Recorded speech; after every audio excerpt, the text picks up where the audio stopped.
My name is Cyndi Pallen. My ancestor name is Jeanette. Thank you guys for inviting me to share a song here today.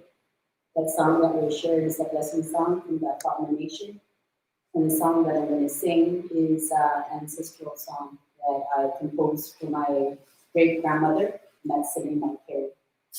So it's fitting that we're doing this memorial today, and it brings forth the teachings of our ancestors.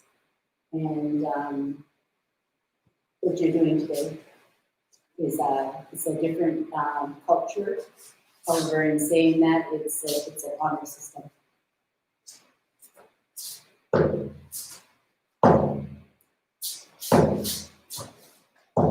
We are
The drum represents the heartbeat of Mother Earth, and all of us are born from our mothers. And the rattle, when I was doing the rattle, that's calling on our ancestors to do what we're doing, to honor the work that's being done today. That's what the rattle's for. And then when people dance, you see people dancing, that's also honoring the ancestors in the land. Okay. Thank you.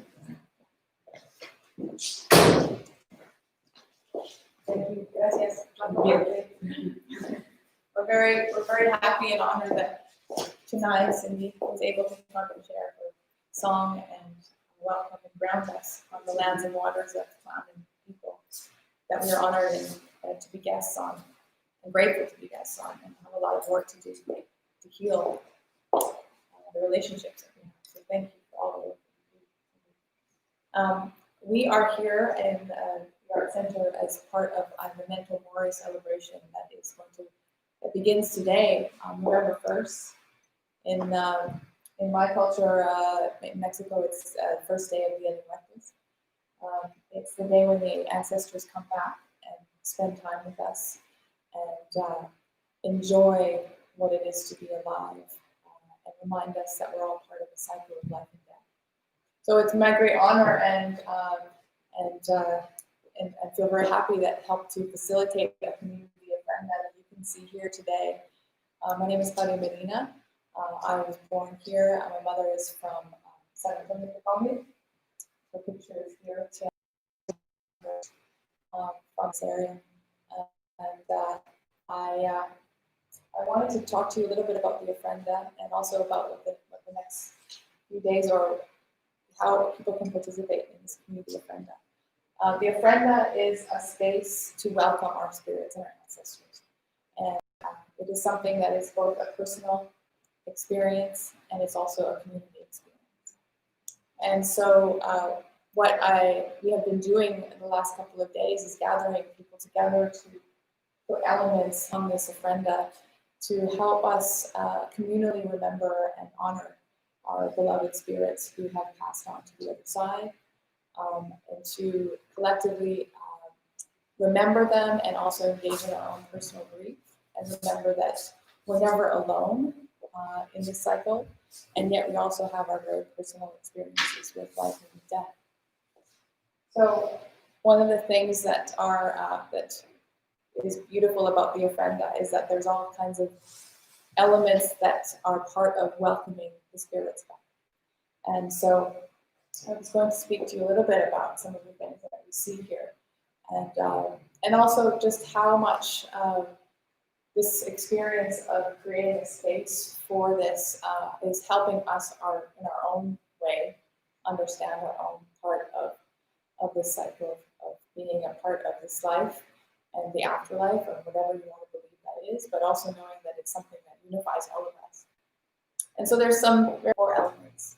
Fire, which is the candles that you see here. And fire is also the light that helps bring back the spirits to this place in Malcolm Center. Air, you see the qathet here. This is the paper that's cut out usually in the shapes of different things related to these days.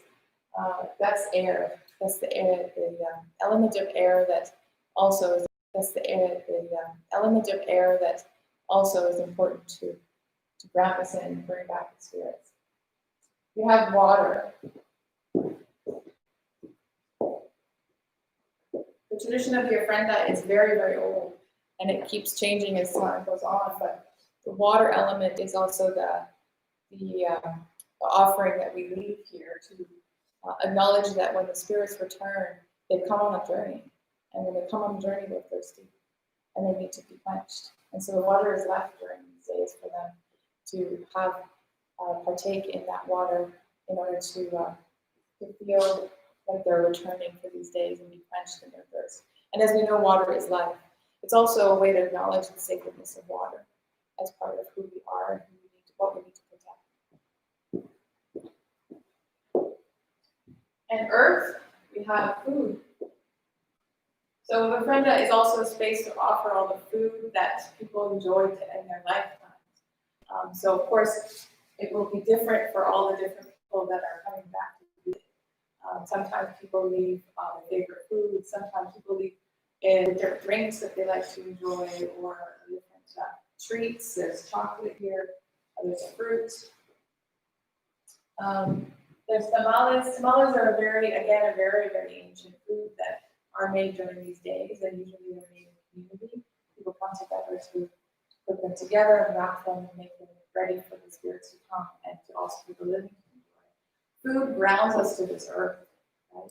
And so food is the thing that actually unites us. It's that time when we're together, we're enjoying our life, the food that sustains us, and offering that food to the spirits that are coming with us. So the tamales are here also, and the other fruits that are here, and the chocolate, of course. So those are the four elements that are represented. And then we have, this is a copalero. It's a space where it's a vessel that you put a special resin called copal. I did not light it yet. I will, but it's worried that it might smoke might cause a problem. But it is a resin, an ancient resin that is burnt during these days. And it's a kind of an incense. It's a kind of a smudge that's used to actually also, the smell is used to bring back the spirits as well. And it's a very beautiful, intoxicating smell, and it creates a sense of welcoming as well. And so the other main piece here are these flowers, which are in Mexico abundant. Everywhere you go, you'll see like fields of them. And these days, people go to the market and buy buckets and buckets and buckets of these. In Canada, it's not so easy to find marigolds, the cempasúchil. The importance of the cempasúchil is that they are the smell. The Nahua people believe that they represent the sun, and the petals are the rays of the sun. And there's the smell that actually is a way of actually helping the spirits come back and give them sort of a luring, so in a sense, to come back and enjoy this time with us. So we're very grateful that there were a few that survived, so that they could be here as well. And the smell is very evocative. So we're lucky to have some. But we also have flowers of any kind. And we've had people donate flowers and bring flowers to us again and participate by bringing flowers. And so, as you can see, there's flowers adorning. And then one of the newer aspects is the calavera. You see the cantina here is a very popular figure that you see in Mexico that represents death, as well as the ubiquitous, wherever you go, you'll see you see the calaverita dancing. Right? And so all of these pieces together create an ofrenda. And then one of the most important things is the photographs. The photographs of our dearly departed people as well, to remember them. And so this is a time, people often sort of think that this is a time of, kind of making fun of death, and it's actually not. It's a time to honor it, but not honor it as an end, but honor it as something that continues our cycle. To honor it as something that we are all going to enter. We're all going to go through it. It's the great equalizer, right? And our connection to our ancestors is what keeps us feeling that we're a part of something bigger than ourselves. And yet we all have our personal pain that we can work through as well. So the photos are that remembrance of these people who we love and who we love dearly and who we will miss, and yet we are part of the cycle that they're part of as well. And so there's great joy in these days, as much as there's great sadness. I have a projection that I created of last year when we were with our relatives in our community. And one of the things that happens is that people come to the cemetery, and the cemetery is the whole community, the whole town is there. And they bring flowers, and they bring as much food and as much, all of these aspects that they want to create, basically an art piece with the tombs. And what happens is that people, by doing that, you're creating something together with your family to remember this person, but you're also in community. And I think that's one of the most important things about this tradition that I'm really happy to be able to share, and that people are building together, which is, it goes beyond that in this particular culture. It's really about the idea of community, the idea that we are not alone, that in our belief even though it's personal, we're not alone. We're always connected to each other. In this community, people help each other when we have a loss. And so it's the idea that our ideas of death aren't about just being alone and maybe just about the individual. It's about all of us. And so as people are there in their own gravesite with their own relatives, they're also together, right? And they enjoy the remembrances of the people that have left and that have come back to these days, and reminding us to appreciate those beautiful things, those moments, the tastes of life, the colors of life, the beauty of life, that you don't need a lot. You don't need a lot of money, and you don't need a lot of, trappings to create beauty and to appreciate the very simple things that make us all really, really a part of this place. And so it's also ways of knowing how to take that out to the rest of the year as well. And so the beauty of this ceremony is that, and these traditions, is that it is really about bringing us together. Right?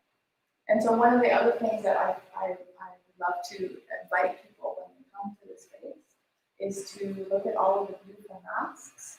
Their community members have brought and created these incredibly moving and beautiful masks. And masks are very important in many traditions. In Mexico, often in the dead, masks are worn in dances, and the masks represent the souls and the spirits of the ancestors. The masks that are here today represent the souls and the spirits of the people who made them and the intention they put behind the masks. And so I invite you to come and look at each one and spend time. This is your community. This is all the people around us that have represented themselves in space as a way to be able to participate and connect.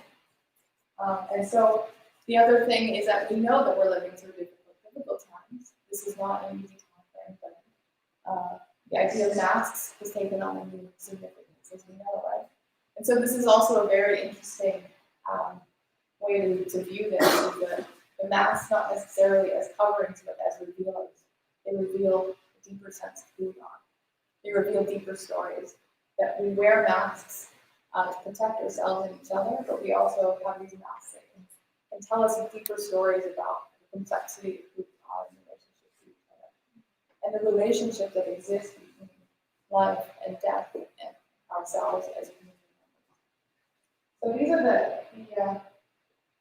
elements of the ofrenda, the masks, the beauty of celebrating even through hard times. And so when you have the opportunity, the space will be open. There will be times where people can come and be safe in the space. So we're inviting you all to come and spend some time. If you would like to bring a photograph or a memento of the people that you are thinking about during these days, you're most welcome to keep adding it. I'm imagining that this ofrenda will keep transforming and keep building and keep creating itself over the next 20 days. And to keep revealing all of the people that we are remembering and welcoming back. And also our own sort of collective grief and our direct collective joy.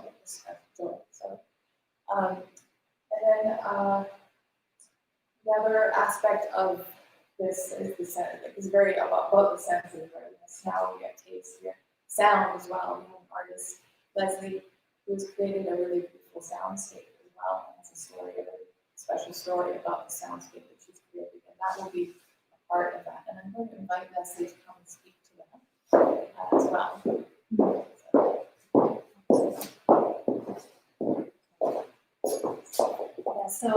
Hi, I'm Leslie Sutherland. I'm a composer, and I was commissioned to write a piece of music for Memento Mori, which was what a beautiful opportunity to do this. The piece is called The Long Walk.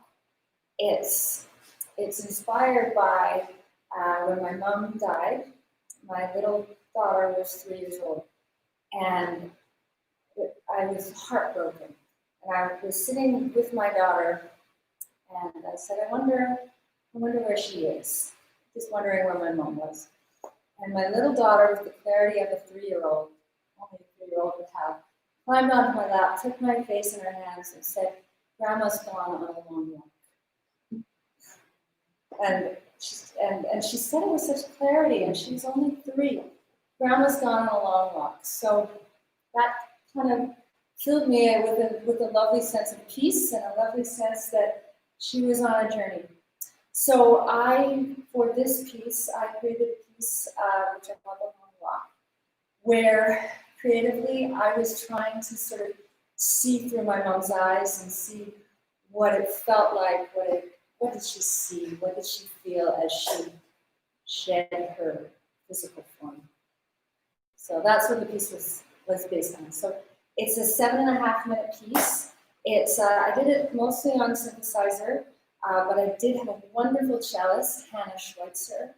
She played cello. We recorded it in this space with Tom Dowding, who's an amazing engineer, and Sophia Sanford mixed and mastered the piece. So it was lovely for me. I'm new to town, so it was lovely for me to work with 3 other artists and create this piece of music. So thank you. And we're going to play that piece now after we finish the stream. Actually, we can just play it. And yes, and I invite you all to tell other people if they would like to spend some time in here and bring some.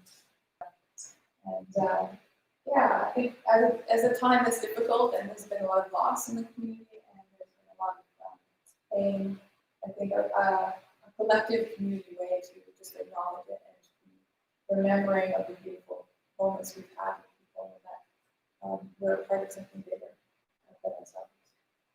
So with that, let's go ahead and share Leslie Sutherland's piece with the live streaming audience as well. Yes. So if you'll be patient while we bring that time up. yeah, so we're going to play it. And I appreciate everyone that's tuned in despite our technical difficulties. And definitely appreciate all the people who are here right now with us as going to play Leslie's piece, and I'll let you to listen.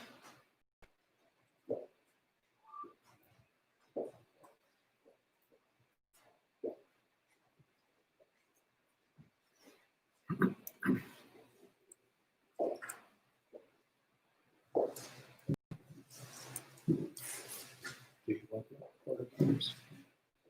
You'll need that before it comes. So I'll give this to you now.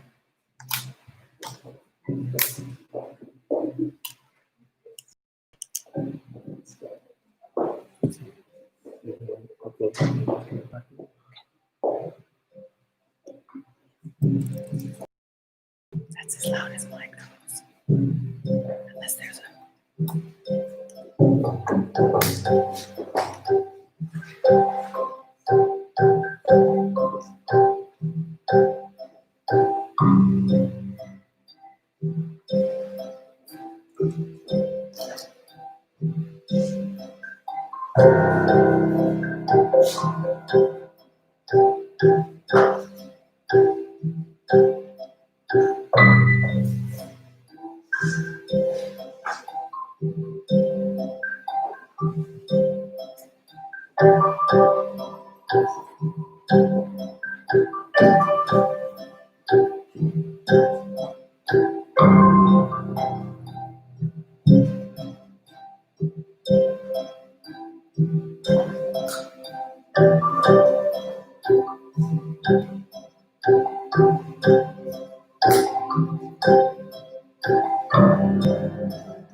That was beautiful.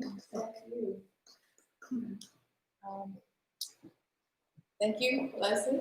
Thank you, Tana, and Cindy, and thanks to TAC and Karen and Megan and all the people that were busily working away here the last few days, and all of the mask artists and everyone who's participated to filming today and helping bring some elements. Please come, bring what you would like, come and help celebrate our ancestors, our dearly departed, and the gallery will be open and it will be safe for you to come. So if you look on the Facebook, I believe we'll have all the information about the times. And I believe we're open today till 5. Right? 5 o'clock. Yes. And then Tuesday, Thursday, and Saturday from noon to 5. Tuesday, Thursday, Saturday, noon to 5. Yes. Thank you.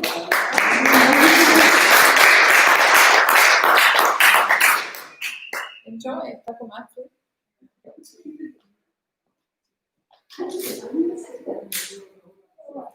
Thank you.